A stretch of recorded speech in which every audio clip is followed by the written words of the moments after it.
on your first machine learning workload on your cluster that you just built. Great.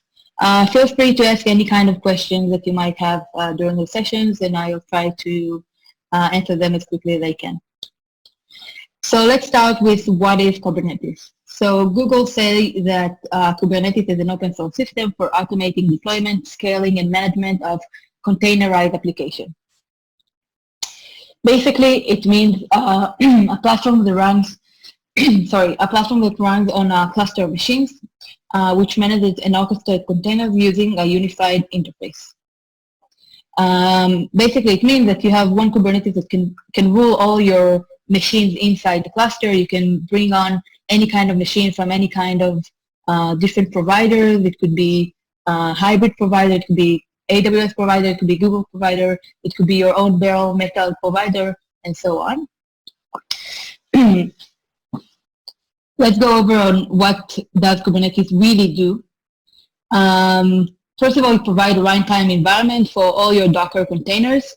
So you can run any kind of Docker container on all the nodes that you have inside the cluster, and you don't need to take care of which Docker container you run on which node. Kubernetes takes care of that itself. And then it will create the abstract layer for the containers to run on. So it will handle the pods on the node. It will handle all the services for the Docker containers and so on. All the services in Kubernetes can be load balanced. It means that once you have a few Docker containers that manage the same applications, it could be load balanced by one service. And then when your requests get to that service, it will load balance between all the Docker containers that it manages. It can scale up and down dynamically all the Docker containers. So if you have you can set up a minimum Docker container that you want and a maximum value, and then it will start with one. And if it sees that you have a lot of traffic or one of the containers is really stressed, it will automatically scale it up. And once the stress is over and everybody went to sleep and no request to the container, it will scale down as well automatically. It will always monitor the health of the containers. So if one of the containers are not healthy and it's going to be terminated, it will just restart the container again, and it will take care of it by itself. So you won't need to take care of what's going on when it restarts. Which will just start over immediately. The last thing that Kubernetes can really do is schedule your workload and cron jobs. So you can automate your pipeline. You can automate models in production if you have. You can automate everything to run as a cron job or once a while. The most important thing that you need to know about Kubernetes is that you have the same API across every cloud provider and every bare metal that you use. So really when you switch on to Kubernetes, you can only work with one Kubernetes interface, and it will work in any kind of provider or hardware infrastructure. So we will go now about on the key concepts of Kubernetes. Pods are the smallest unit of work of Kubernetes. A pod could be consisted of one container, and it could also be consisted of many containers. All those containers inside the pod will share the same network, so they can interact between them in a local host environment. So container one will have a specific port, and the other container will have different ports, so they can interact within the local host with the different ports. It will share the same volumes, so one container can store some data on the volume, and the other container can just pick it up like it was mounted to it. And all the network is in the same context, so they can really understand each other and speak locally with each other, and they don't need to go to the node that hosts it and speak with it. They can speak internally. So that's really important for the Kubernetes environment. The second key concept that we have is a service. So a service unifies under it pods, the same pod that you have. So you can see here that I have two hosts. A host is basically like a node. So you have here node A and you have here node B. And in node A, I have two pods that are Nginx in the production environment. And in node B, we have another Nginx in the environment of production. So one service will manage those pods and it will load balance between them. So once the request comes into the service will be in charge of sending the request to one of the nodes, one of the pods. And that's really useful because everything is really load balanced natively. So you don't need to work hard to make your application be scalable and accessible by a lot of services. This is the scary Kubernetes architecture.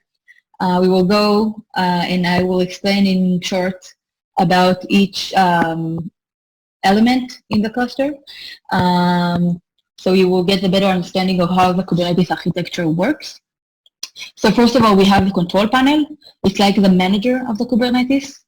In the control panel manager, we have a few applications like the API server, etcd, controller manager, and scheduler. We will go deep inside each one of them in a second.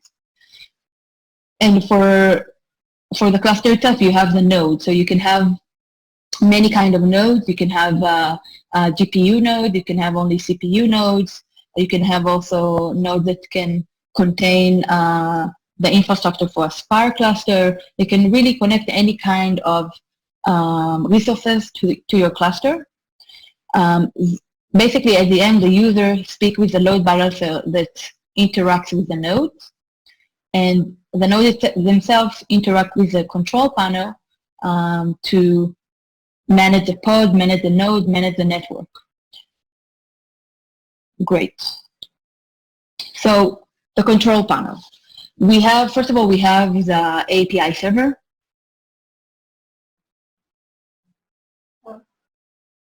Basically, we have the API server of the control panel. So everything in the cluster interacts. We have a chat. So we have a quick question. Can a pod to across several hosts? Yeah. So you can have the same pod in several hosts, but you cannot have one pod in several hosts. Okay, cool. Let's go back to Kube control panel. So Kube API server is a REST interface into the control panel. Every component in the cluster needs to interact through the Kube API server. So that's really important. It's like the gatekeeper for the cluster, for the control panel. Everything that is going on, every job, every deployment, every pod that is going to be deployed on the cluster needs to speak with the API server, and only then it will run the workload that you ask from the cluster. etcd is a cluster data store for persisting the cluster state. It's basically high availability key value pairs. So it can save the state of the cluster, and then when element in the cluster want to know the state of each node and the healthy, they can ask the etcd controller. The controller manager manages all the core components. It's basically the director behind the scenes. It monitors the cluster state. It's the primary daemon that manages all the components inside the Kube cluster. And the scheduler is the component that is in charge for scheduling the workloads. So it's not only scheduling in time, it's also like when you submit a job to the cluster, it will notify the cluster there is a new job that wants to run on the cluster, and it will know how to manage it and decide which node the job will be run on the cluster. Great. Great. So for the nodes, for each node, we have the pods that can run on the node. We have the kubelet. kubelet is basically an agent that needs to be installed on each node, and it controls the lifecycle of the pod on the node. So it will manage all the pods and the pod state, and every job that will run on the node will go through the kubelet. And also you have the container runtime that basically controls all the environment of the containers inside the node. So you could really run your containers as pods inside the node. Great.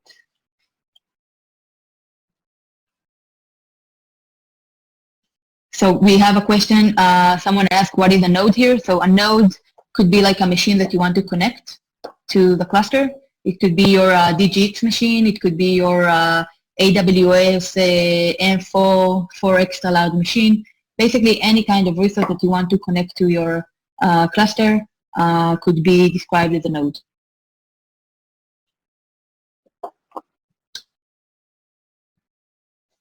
Okay, cool. So now, once we have the cluster and we have the control panel with all the elements and we have the nodes that are connected to the cluster, we would like to interact with the Kubernetes cluster. We would like to run our workloads and deploy services and run our pods. So everything inside the Kubernetes cluster is an API object, basically a YAML. The YAML looks something like that.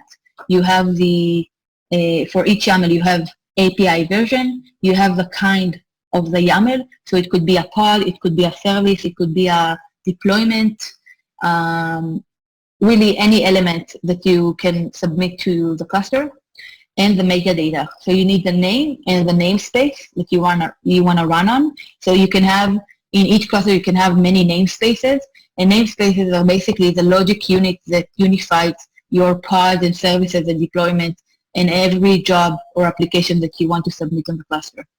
So let's say I have, we will always have a default namespace, but if I have like a production environment and a development environment, I can divide between the two.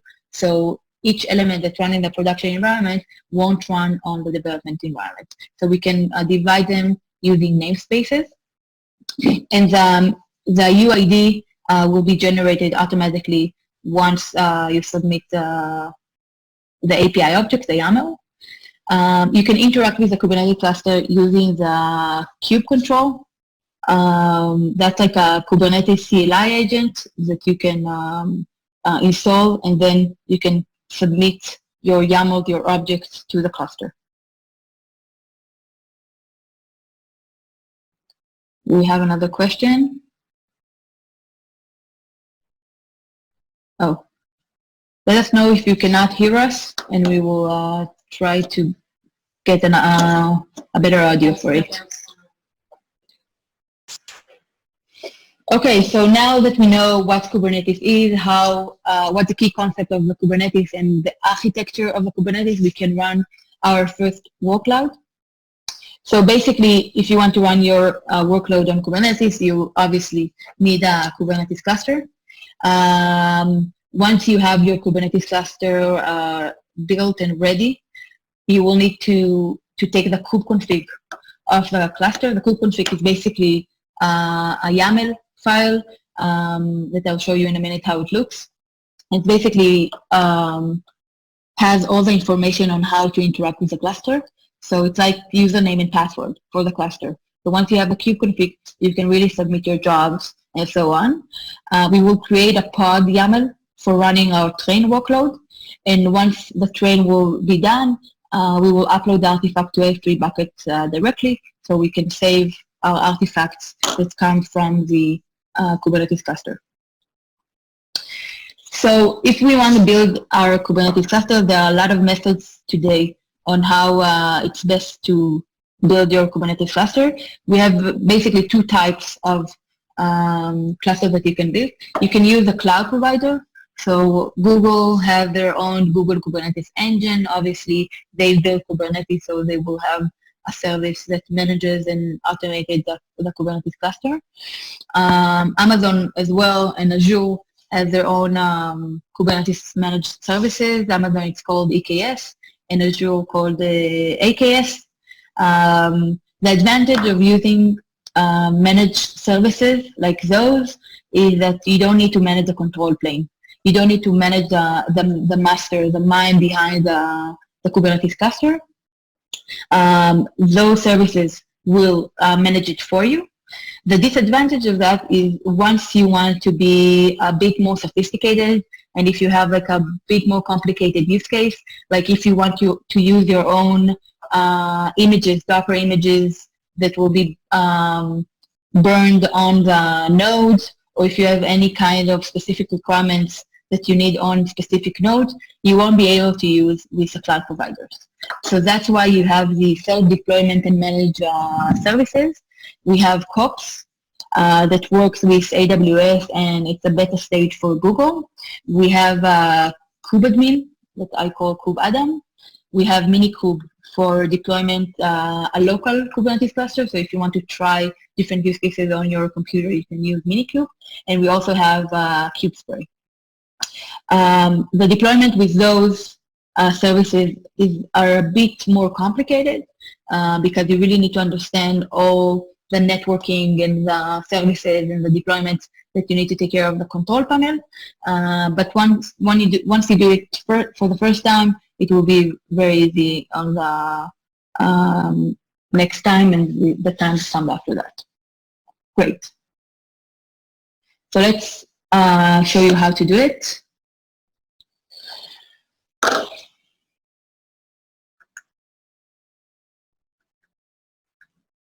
Okay.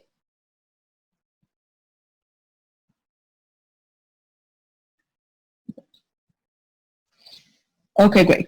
So in order to do it with AWS, there is a really nice guide that AWS wrote.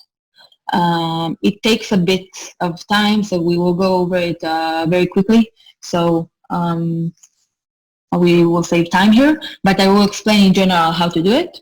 And then afterwards, after the webinar, you can all go ahead and do it. And if you have questions, feel free to fire with question in an email or any kind of media that you want.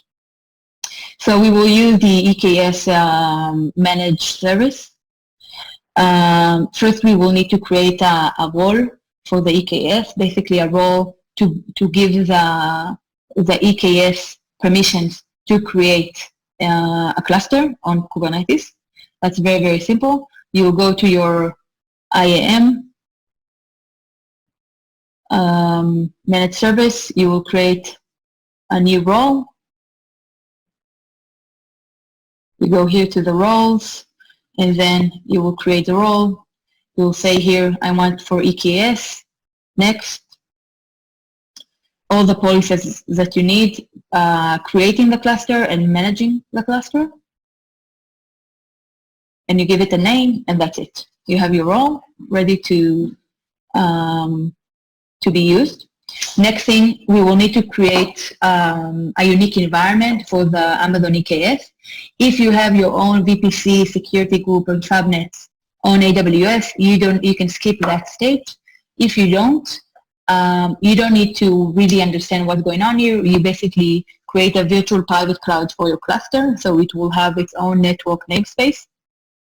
That's very, very simple in Amazon. They have created a cloud formation that will enable you how to do it. You'll go to the cloud formation service.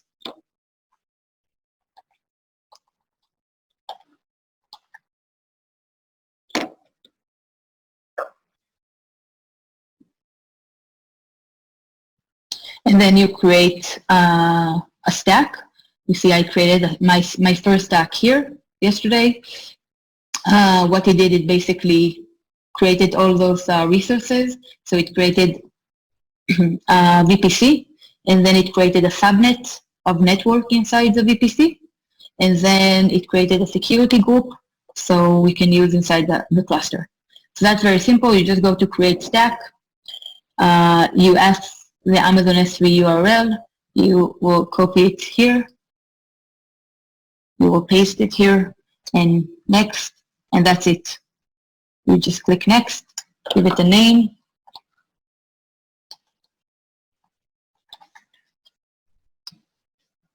and you're done. Now it will start creating the whole configuration for you. Okay, I will review it and submit it at the end. So until now, we haven't created anything that is related to the Kubernetes cluster. We just created the environment which the cluster will run on it. Now we will create the Kubernetes cluster. So we will go to the EKS. We will click on clusters, and then you can create a new cluster. You just give it a name. You can choose a Kubernetes version. By default, it will take the latest, but you can choose another one if you have different requirements. You can choose your VPC. So you can choose a VPC that you just created with a CloudFormation. You see my second EKS VPC. You can choose all the subnets, the security groups that you need, and then just click on Create.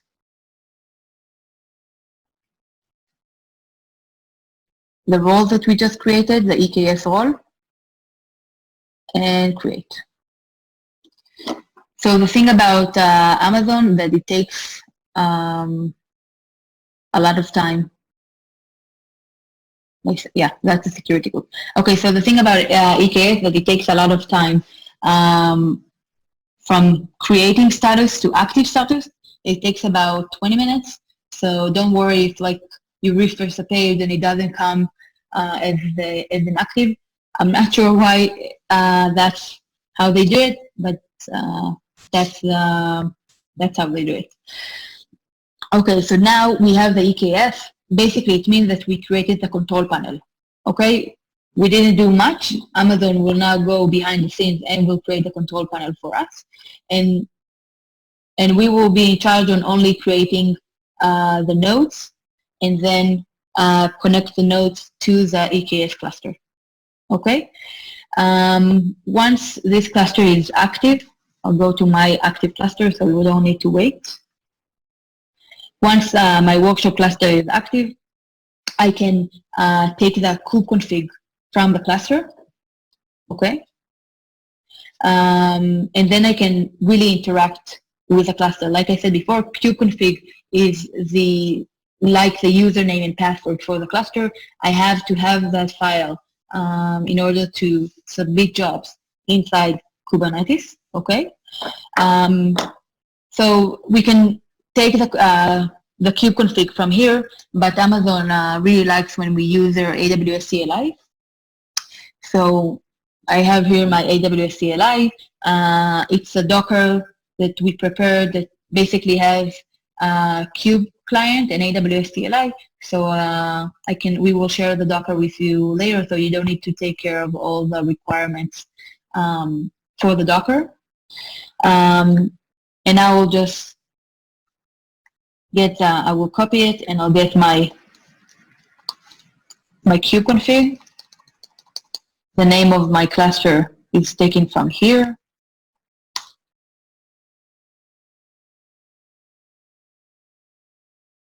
Takes a few seconds, and then at the end, you will get the cluster kubeconfig. Like this cannot connect to my workshop cluster. Just a sec. Let's see if we have the...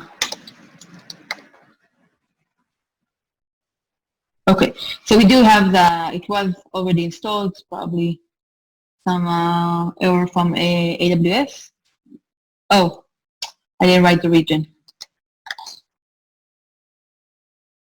So I'm running on North Virginia, and North Virginia is US East 1. So now we'll get my workshop cluster. Kubeconfig, here we have, and it put it already in root kubeconfig, so I can cut it and see that it's basically a YAML that can really explain what's going on inside the cluster. Okay, great. If we want to test our configuration and see that everything is working well, we can run the kubectl get configuration, get services. we see that we have a service, okay? And it was started 32 hours ago.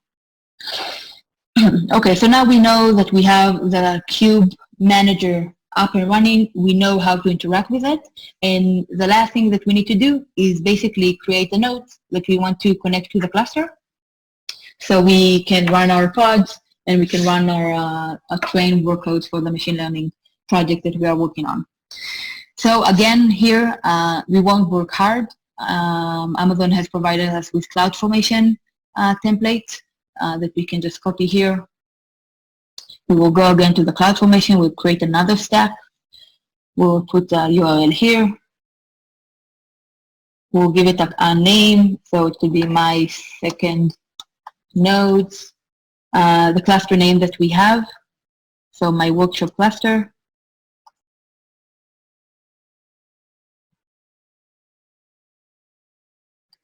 So we have a question from the audience. What are these CloudFormation stacks? So CloudFormation stack is basically a set of commands that you can pre-prepare before you want to run those, and then you can just generate them inside like a package, and you can run them on AWS, and then it will encapsulate all your requirements that need to be done on the AWS environment. So on the first CloudFormation stack, I had to, like, if I didn't have the first CloudFormation stack, I would have to go manually to the VPC and create a new VPC. And then I would have to create a security group inside my VPC, and I had to create subnets inside the VPC, and so on. And instead of doing all those manually, we have CloudFormation templates that you just define what resources you want to publish inside your AWS environment, and it basically does everything for you, so you don't need to do it manually every time. So that's really convenient. And Amazon has prepared their own CloudFormation stacks, so we can create all the environment that we need for the EKS to run automatically. So the first stack was the VPC, basically the network that you want to deploy your cluster on. And the second stack that I was about to run now is the nodes that I want to connect to the Amazon cluster. So I will copy the link again. I will give it a name. I will give my cluster name. This cluster name means that once my nodes will be ready, they will be connected to my workshop cluster automatically. So that's really important. And if you have a mistake in the name, like if I have one here or I have TSCR, it won't work. That's pay attention that is accurate. So here I need to choose a security group that I want to run on. I can choose all the security groups that I already have. This is from my latest CloudFormation stack that I just ran. I can choose which nodes I want to have inside the AWS Kubernetes cluster. I can have 1 minimum nodes and 3 desired nodes. It means that the cluster will start from 1. And then if there is a huge load in traffic or something happening in the cluster, it will scale automatically up to 3 nodes of the same node that I'm going to provide now. The instance type, I could have any kind of instance type that I have in AWS. My workload is on GPU. I want to show you how to connect GPU instances. So I'll choose one of the AWS pre-prepared GPU instances. It could be P2. Basically, it's NVIDIA K80, and P3. It's NVIDIA V100. And then this is the size, the volume that you have for your hardware. So it's 20 gigabytes, but you can put your 100 if you need. VPC ID, the VPC that I just created with the first stack, and the subnet for my stack. Great. Now I'll do next. I will review it, and then I will create the stack. Okay, great. Once the nodes are ready, I can go to my cluster and I can run kube client get nodes, and I see that I have my node already ready. It means that now I can finally run my workload. So I don't know how many of you know IMDb machine learning project. We will use that to run my workloads. So IMDb is basically all the reviews for all the movies as a data set, and then we will train a sentiment analysis model on top of that data. So we will get a model that knows to understand sentiment, and then once your train is done, you can create a predict function and ask your model a sentence, a review, and it will give you the sentiment. The sentiment means if it's a bad review or a good review, if it was someone was happy about the movie or someone was really hated the movie. So you will use our Converge public IMDb Git project. We have here the train Python script. Okay, it uses Keras. It will download the data for the IMDb all reviews. It will train it using the Keras model, and then at the end, it will create a model H5 file.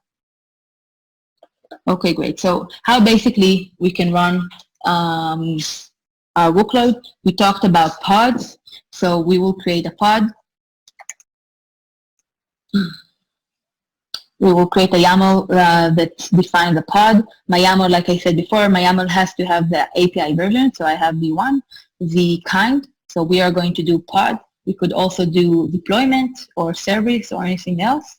The metadata, so I give it a name, predict IMDb.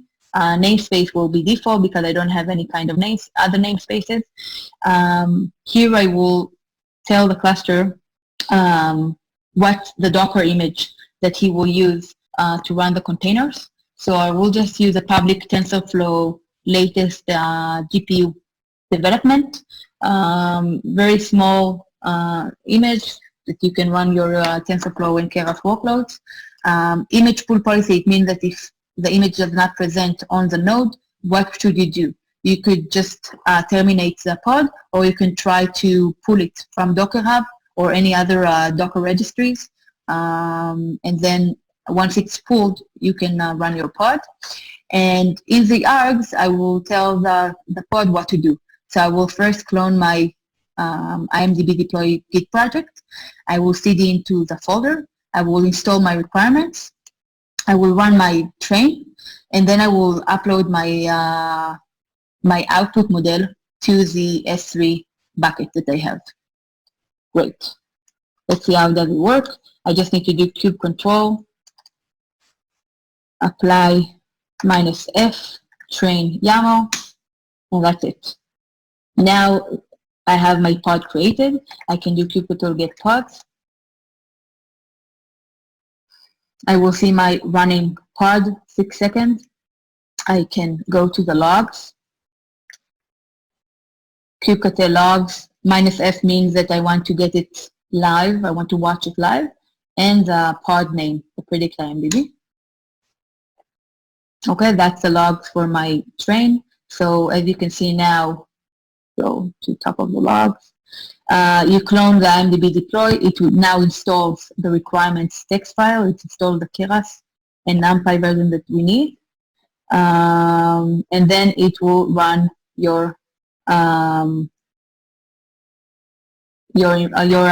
train. At the end, it will upload my sentiment model H5 file to my S3 bucket that you see here. So that's how we can do it in Kubernetes. You can schedule your pod to run all the time, or you can tell it after one time just to terminate it and evict it itself. So you can monitor your resources and see what's going on inside the train job. As you saw, it was really hard to monitor and see what's going on inside the train. I didn't know how many, like what the GPU utilization was for my train. it was really hard to go over all the logs of the train Python file, and the artifacts will be stored here, but I won't have any kind of version control on top of my models that get produced from the Python. That's basically why we built Converge to help data scientists gap all over those problems.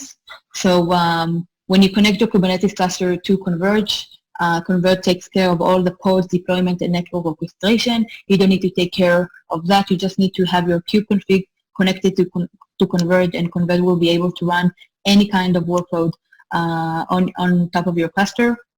Everything in Converge is reproducible, so you can see which commit you started your workload, and the artifact, the output of your model are linked to all the experiments. You can monitor the machine learning workload health. You get one unified dashboard for all your projects and workload. Same as Kubernetes provides you one unified interface to speak with all Kubernetes cluster applications. Same as Converge, it gives you one dashboard and interface to interact with all your project and compute resources. It's very, very simple to use Converge, and most of all, you get the clarity that you need for your data science project. I will quickly go over and show you how to do it in Converge. So in Converge, you will have for each organization. So we have a question from the audience. Is it possible to connect my own Kubernetes to Converge? Yes, I will show you exactly how to do it now. We will go to the Compute tab for my organization. Here you can see all my experiments that I have inside the organization. I will go to Resources, and I will add my new Kubernetes resource. I will give it a name. I will put here my kubeconfig. It is stored encrypted on Converge environment, so you don't need to take care of that. Someone will install and will run any kind of other job that you don't want to run on the cluster. The domain is basically if you have like an SSL on top of the domain or specific network environment, you can specify it here, but you don't have to. I have like cluster. I don't have to do it. Yeah, here. Yeah, in this organization, I do actually do that. So I'll just quickly copy it again, and then I'll do my cube cluster. We'll just make up something that isn't really important for that domain. Now we'll create templates to run on my cluster. If I don't create it, we will create it dynamically for you. So I will have my GPU workshop, 2 CPU. I'll give it 4 GB RAM and 1 GPU, and I will save it. And now I will go inside my projects. I have here my IMDb project all configured. With my project dashboard, I can see that it linked to Converge IMDb public Git. I can run a Jupyter notebook if I want on top of it. And then I can go to experiments, click on new experiments, run Python 3 train.py. I can choose which branch and commit I want to use inside of my Git project. That's a public project, so basically master and latest. And here I will choose my Kubernetes cluster that I just plugged in. I have my Cube Workshop GPU, and then submit it. Once I submit it, it goes to the Kubernetes cluster. It will allocate the resources that it needs. I get here a dashboard for my experiments. All the logs will be stored here. You have here the metadata for your experiment, so which commit it was, the compute that you ran on, the Docker image that we use, the input that we ran, who ran it, what was the status on top of it. I can change the name.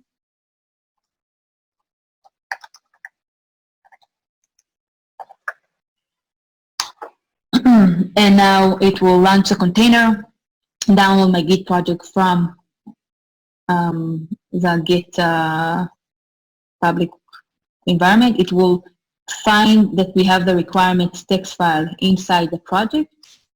You can see here that we have a requirement text file. It will find it automatically, will install all the Python requirements, and only after that, it will start to run my Python 3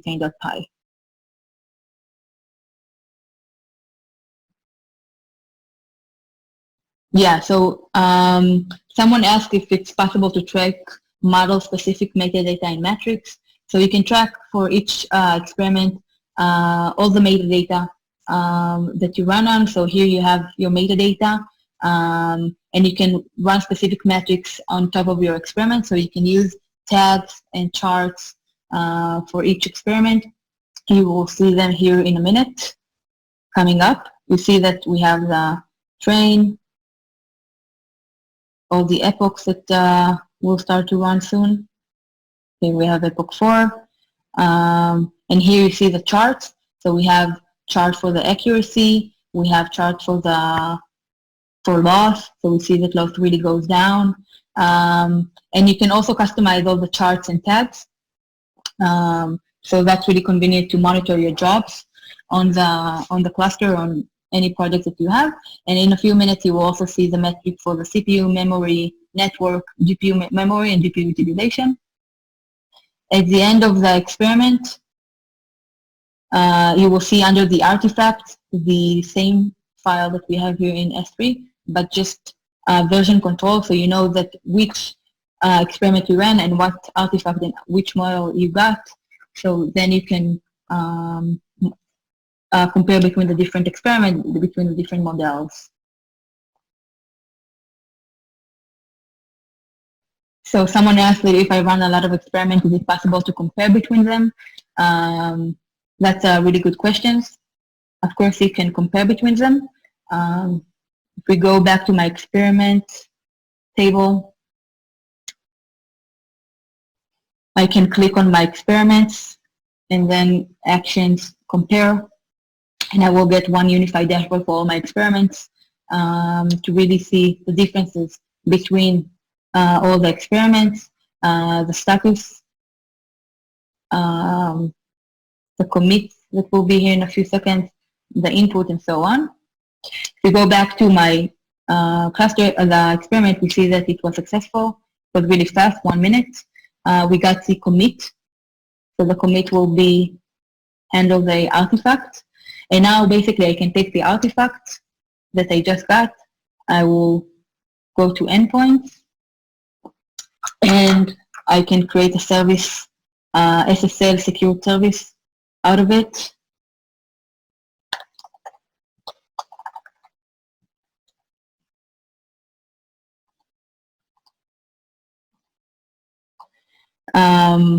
I will go to predict, and I will deploy a service out of my model. So I can now ask the model questions. I can give it sentences, and it will give me the sentiment analysis out of my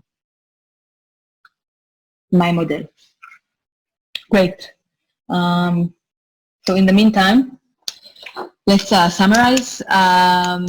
So Kubernetes is a platform for container orchestrations.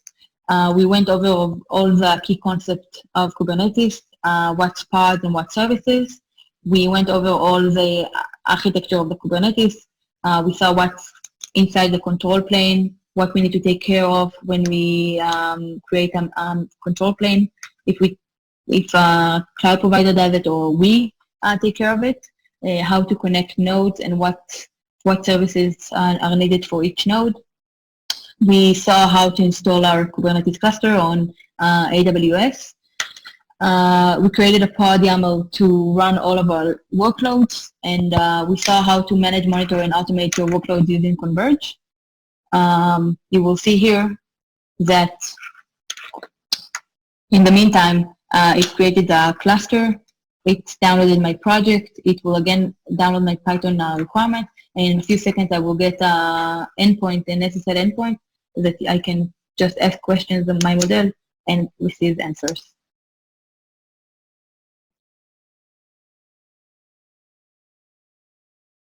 Great. We also have here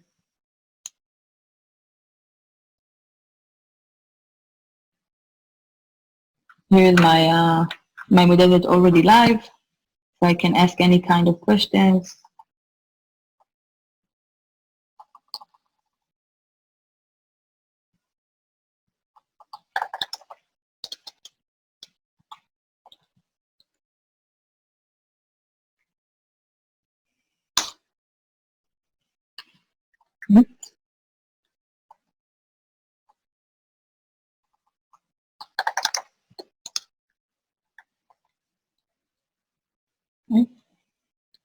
I'm thinking my copy doesn't work.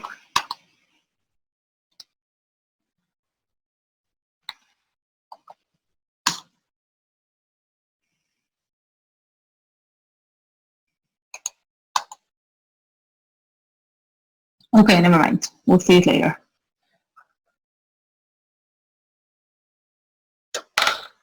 Someone said that it's a tag.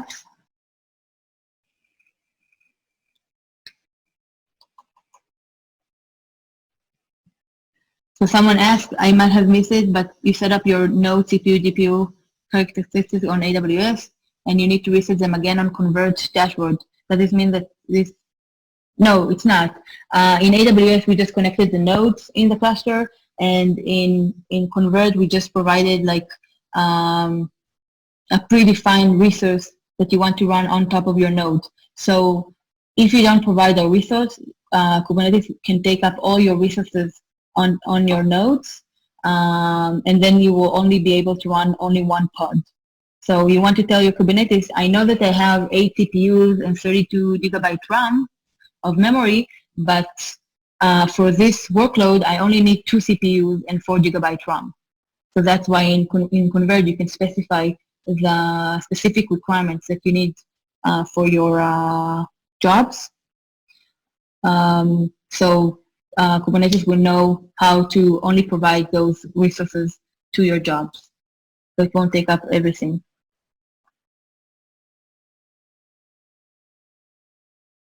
Okay, great. Someone else asked if we support Spark for deployment. We do support Spark for deployments. If you want to see it live in a demo, you can contact us later on and we will show you how to do it. Awesome, great. So that's it. We will share the code samples that we have, the IMDb Git project and the train pod YAML, and how to build your EKS cluster. Join us for our next webinar. Will be about how to better manage your data science team workflow. It will be in 2 weeks, same time. And that's it. Thank you. Oh, I forgot that we have these. Thank you guys so much for coming. And if you have any other questions, we're going to send an email with